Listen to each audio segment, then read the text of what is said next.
So they got still your name wrong, so it's Dan Bragiel. So. Yeah. But thank you for coming here, taking the long flight, and maybe a couple of words, actually. What do you do? Okay, yeah. And thanks. what's your background, maybe shortly as well? Yeah, thanks everyone for having me here. Name's Dan Bragiel, partner at IO Ventures, and if you guys aren't aware, IO Ventures is an accelerator program out in San Francisco. We have a 7,000 square foot building in the Mission District. It's a pretty cool hip place in the city, and it's part cafe and part workspace and accelerator. And so we've been around since summer of 2010, almost 2 years, and we've done 3 batches, a very similar kind of accelerator model where it's 3 months, heavy mentorship, and we do around 5 to 6 companies each batch. The partners are myself, my older brother Paul, and Ashwin Navin is a co-founder of Flingo and BitTorrent, and then Aber Whitcomb was the CTO of MySpace, and now he's the CTO of a company called MindJolt, which is also now a social gaming network.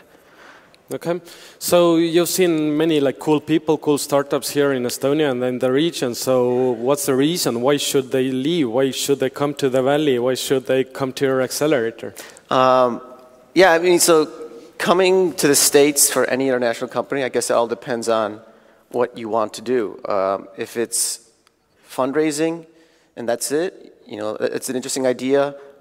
Most VCs kind of would like to see companies in the States. If it makes sense for you to be in the States, that's cool. But other VCs also understand that finding engineering talent is really difficult in the Valley, and so being somewhere else is fine too. We've had 3 companies that were international as part of our portfolios over the years, and one of them is in the States, and the other is a French company, and they've decided just to stay in France because they can get good designers and good engineers. And so it's not always like a concrete rule where international startups need to go to the States. Do you think the bar is higher for international companies when they come to the Valley, or what are the kind of differences for them? So when we evaluate companies for our program, the bar is set a little bit higher because we know that there's going to be additional challenges. With any international company, there's visa issues, and especially with the accelerator, that's 3 months. So, if you want to just do a tourist visa, that's 90 days for any tourist or for a majority of tourists, and that's just really hard to go through a program and then also try to get funding. And so we want to make sure these guys come in and they're going to just blow the socks out of the investors, and so they have a really easy chance and opportunity. We want to make sure the company has a really good opportunity to get funding. Okay.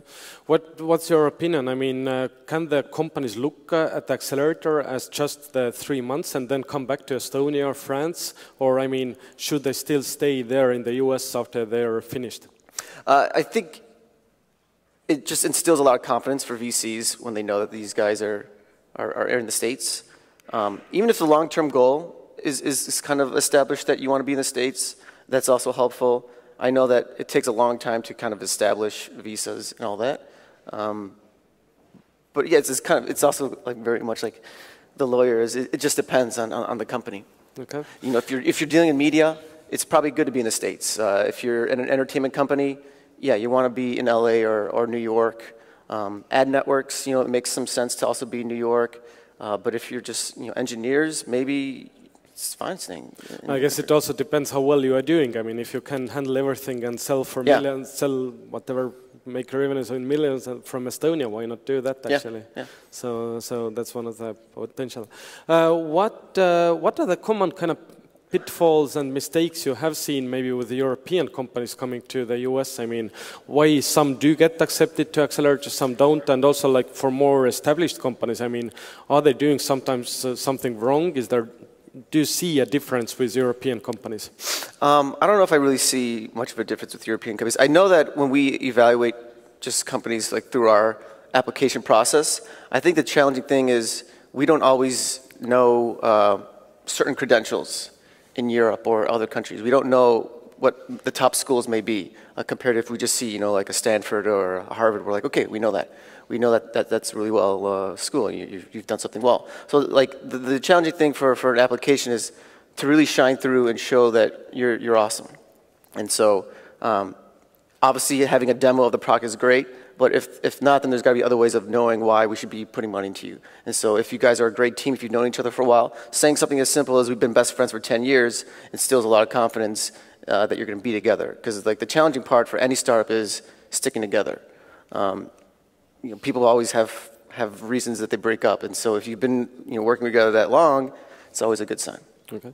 Is there anything they can do actually before even applying to accelerator in like building the network, building contacts, so that you can actually do your background research better?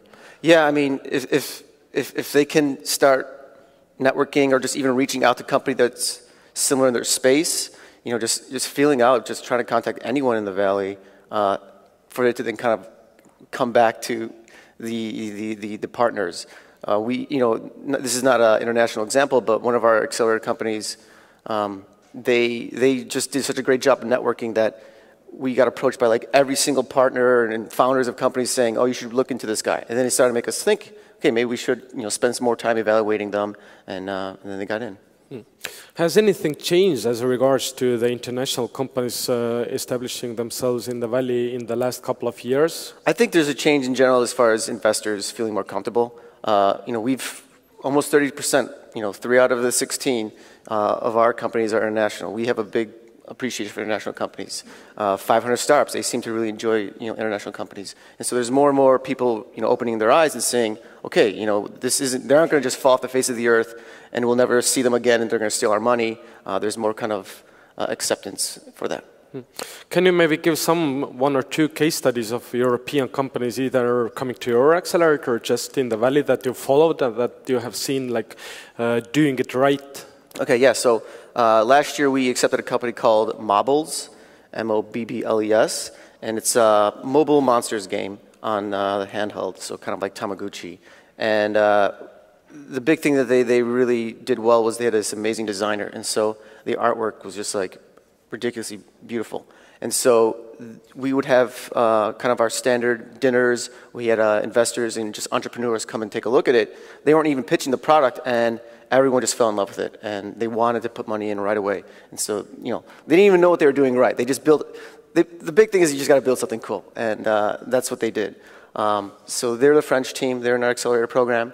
A good friend of ours, Vili from Microtask, it's a Finnish company. He loves to travel, and he comes to the Valley pretty much once a month. And so I don't even know that he's an international startup. He's just around so often. I see him more than most of my friends. And so he's done a great job of just always being around, making sure the investors know that he's going to be focused on the United States market. He's done a really good job. So it's always just like, just having your face there and just being present. I guess that has helped actually, really many European companies coming there over their like 6 months period, 12 months period, showing up at networking events. Yeah. And we've seen many also through like Seed Camp. They maybe applied to Seed Camp, they get featured on AngelList and so on. And none of these is like one single factor why they are kind of growing in the US, but they do so many of these things that really helps. Yeah, and the big thing is, if you're an entrepreneur and you're visiting and it's your first time, don't be discouraged that you're not meeting, the founder of Path or something like that. It takes a long time to kind of, sow your roots. So just, constantly always coming to the States and just networking, it'll pay off in the long run. Obviously, it's expensive, but you also mentioned like pitching and the French company. So, I mean, do you see the presentation skills, pitching skills of Europeans lacking somehow? I mean, compared to the US people, is that's one of the important things to concentrate on? So I definitely see the challenge as far as just understanding it, knowing a second language and just having different accent. That's always a challenge.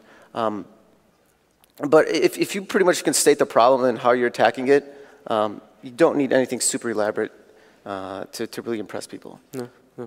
On the general market, I mean, as far as fundraising, raising either like Series A or kind of seed stage, how have you seen that change over the last 6 to 12 months? Many are saying the bar is so much higher. Yeah, within the last few months, it's been pretty crazy for accelerator programs. I think it's calmed down a bit. As far as valuations, or just from what we've been seeing, it's still higher than anything that we were when I was in the past. Had a startup, definitely higher than that. But the craziness is a little bit now more to like a less crazy. Yeah. But do you see also like pretty good companies not raising financing? Does that happen a lot? You have been very successful actually with your batches. Actually, most of them raising funds. So. Yeah, I mean the challenging thing is like each company has a way of telling their story to an investor, and so it's just trying to find the right way. You not all the time have to have exponential growth. If you're like a sales company, just having a couple customers is great. If you're a very design-specific company, just showing how great your product is. If you're an engineering team, that's always a great pitch.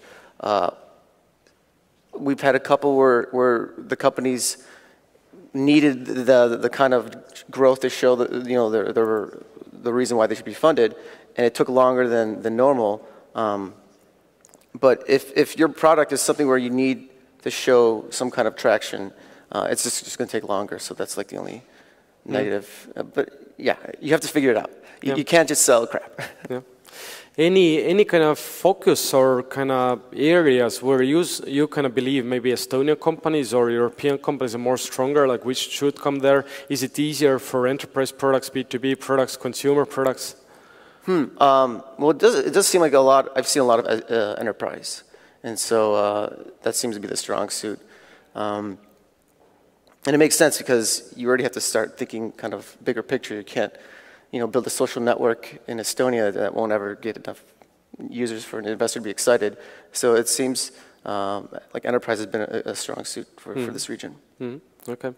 Maybe very quickly also about your kind of accelerator program and so on. So what actually happens during the 3 months? I mean, many might say that why the hell should I give away like 8 or 10% for whatever, 15K, 25K and so on. So what's the real value there? Yeah, so we just try to give you, we try to make it a quick decision for you as far as your product goes. So we try to make sure we have a lot of mentors come in and see you, talking to you, helping you out, build your product out. We have a lot of amazing connections with investors. Like you mentioned, we've pretty much almost funded every one of our companies after we've helped fund the companies afterwards.